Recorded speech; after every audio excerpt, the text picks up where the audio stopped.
When I first installed the security cameras, I thought I was just protecting my family and my home.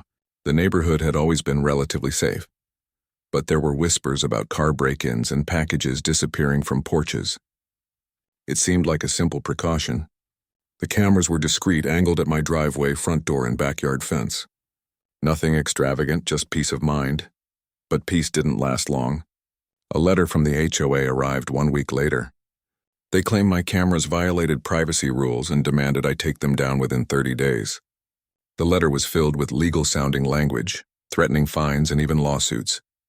I was stunned. Why would they object to something meant to protect everyone?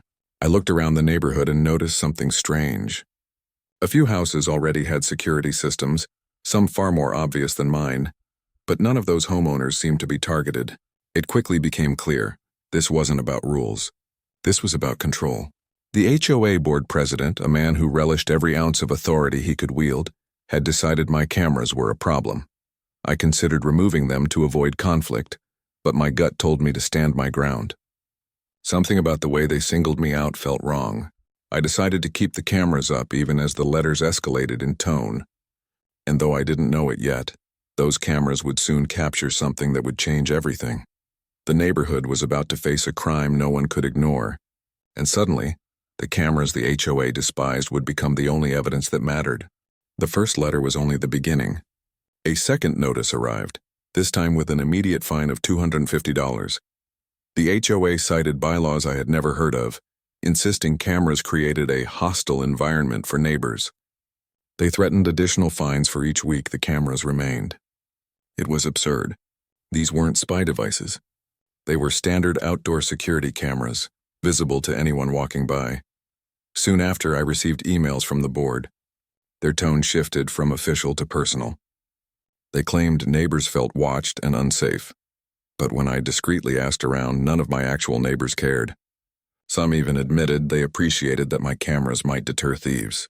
It became obvious the complaints were manufactured, orchestrated by the HOA board itself.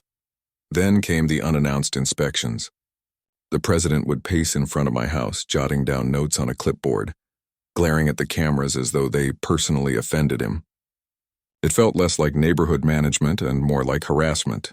I started to document everything, saving letters, emails, and even recording his bizarre stakeouts. Still, I refused to back down. My cameras weren't hurting anyone, and I had every right to secure my property. The HOA piled on more fines, the balance climbing into the thousands. It felt like a siege. They were determined to break me financially, but I stood firm. What I didn't realize was that, while the HOA obsessed over my cameras, something far more dangerous was creeping into the neighborhood. And the night it finally struck, my cameras would become the only eyes that saw the truth. It was a quiet Thursday evening when the neighborhood's illusion of safety shattered. Just after midnight, a group of masked individuals slipped into the community.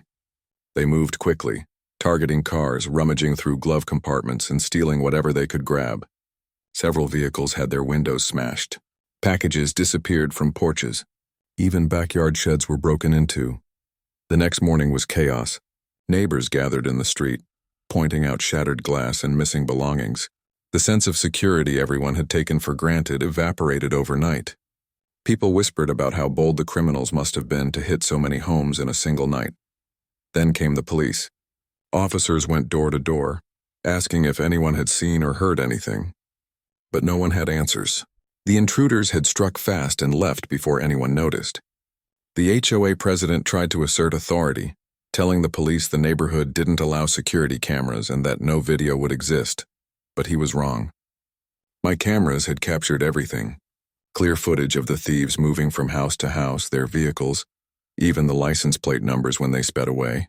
While everyone else stood helpless, I quietly knew I had the evidence the police desperately needed.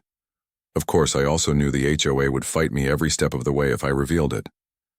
But with the entire neighborhood shaken and the police looking for leads, I realized my footage wasn't just about me anymore. It was about protecting everyone. I prepared the files, knowing the moment I handed them over, the HOA's war against me would collapse under its own hypocrisy. When the officers reached my house, I told them about the cameras. Their eyes lit up with relief. It was the break they had been hoping for. I invited them inside and pulled up the footage. Frame by frame, the entire crime spree unfolded on the screen. The suspects' faces weren't perfectly clear, but their vehicles and license plates were. That was more than enough. The officers immediately requested copies of the recordings. I handed them over without hesitation. Within hours, patrol cars increased around the neighborhood. Word spread quickly the police had evidence. And everyone knew where it came from, my cameras. The HOA president was livid. He stormed into the crowd of neighbors, insisting my footage wasn't admissible because my cameras were illegal. But the police shut him down instantly. Security cameras on private property were perfectly lawful, and without them, the criminals would still be unidentified.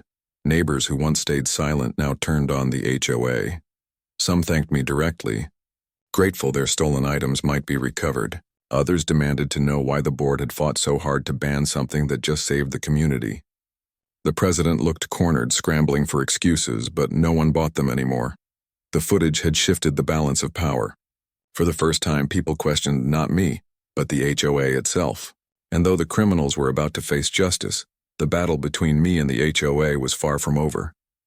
The police had their evidence, but now, the board's hypocrisy was out in the open. And the neighbors were no longer on their side. In the days that followed, arrests were made. The suspects were caught thanks to the license plate numbers and footage. Stolen items began returning to their rightful owners. Neighbors breathed easier, finally feeling safe again. And every conversation came back to one point. The cameras the HOA fought to remove were the very thing that saved the neighborhood. The HOA board tried to spin the story. They claimed they only opposed the cameras out of concern for privacy and community harmony. But the damage was done. Residents were furious, demanding answers about the thousands in fines and the harassment I had endured. Some even threatened to sue the HOA for negligence, arguing their anti-camera stance had endangered everyone. Meanwhile, I filed a formal complaint with the state HOA regulatory office, presenting the letters, fines, and recordings of the president's intimidation tactics. With the police case fresh and the community rallying behind me, my evidence carried weight. Investigators launched an inquiry into the HOA's conduct. The president doubled down, insisting I was manipulating the situation for attention. But every word out of his mouth only dug him deeper. Neighbors weren't blind anymore. They saw his obsession for what it was, personal power. The once untouchable board now faced its own reckoning. And I knew with every passing day that their downfall was inevitable. But the final blow was yet to come. A revelation that would ensure the HOA could never threaten me again. Weeks later, the investigation into the HOA concluded. The findings were damning. The board had selectively enforced rules, targeted certain homeowners, and misused funds for frivolous fines. At the center of it all was the president, whose vendetta against my cameras became the most glaring example of abuse. The state ordered the immediate reversal of all fines against me. Every penny I had paid or had been threatened with was nullified. Neighbors demanded the president resign, and under mounting pressure he had no choice but to step down. A new election was scheduled, and for the first time the community felt a chance at real fairness. The police, meanwhile, credited my cameras for solving the crime spree. Local news stations even covered the story, portraying me as the homeowner who stood up to both criminals and the HOA. The irony wasn't lost on anyone. The very rule they tried to enforce had nearly destroyed the neighborhood, while breaking that rule had saved it. Life slowly returned to normal. Though the neighborhood would never forget what happened, my cameras remained exactly where they were, this time with full community approval. Some neighbors even installed their own, inspired by how crucial mine had been. As for me, I felt vindicated. I hadn't just protected my family. I had exposed corruption and helped bring justice to an entire community. The HOA had tried to tear me down, but in the end, they had only exposed themselves. And with the cameras still rolling, I knew one thing for certain. Nothing in this neighborhood would ever go unseen again.